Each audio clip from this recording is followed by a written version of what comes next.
পাকিস্তানের আজাদ কাশ্মীর সহ দেশটির কয়েকটি স্থানে ক্ষেপণাস্ত্র হামলা চালিয়েছে ভারত।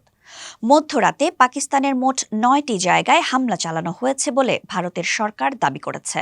অন্যদিকে ভারত শাসিত কাশ্মীরে পাল্টা হামলা চালিয়েছে পাকিস্তানের সামরিক বাহিনী। এতে কমপক্ষে ৩ জন নিহত হয়েছেন বলে ভারতীয় সেনাবাহিনী জানিয়েছে।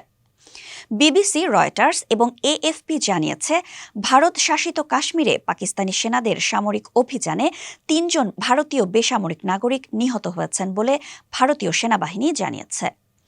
ভারতীয় সেনাবাহিনী এক বিবৃতিতে জানিয়েছে, পাকিস্তানি সেনাবাহিনী কাশ্মীরকে বিভক্তকারী সীমান্ত নিয়ন্ত্রণ রেখা পেরিয়ে নির্বিচারে গুলিবর্ষণ শুরু করেছে।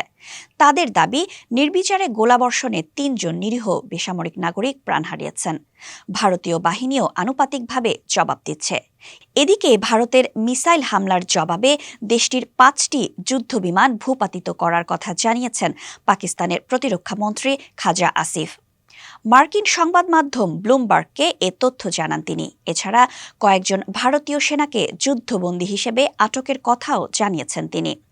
খাজা আসিফ জানিয়েছেন, যদি ভারত আগ্রাসী মনোভাব বাদ দেয় তাহলে তারা তাদের সঙ্গে আলোচনায় বসবেন, কিন্তু ভারত যদি আগ্রাসী কিছু করে তাহলে তারা অবশ্যই জবাব দেবেন। খাজা আসিফ বলেন, যদি এসব শত্রুতাপূর্ণ কর্মকাণ্ড বন্ধ হয় আমরা অবশ্যই ভারতের সঙ্গে কথা বলবো।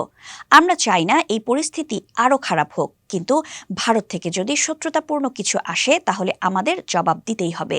এদিকে ভারতীয় যুদ্ধবিমানকে লক্ষ্যবস্তুতে পরিণত করার পাশাপাশি ভারতীয় সেনাবাহিনীর ব্রিগেড সদর দপ্তরে হামলা চালিয়েছেন পাকিস্তান।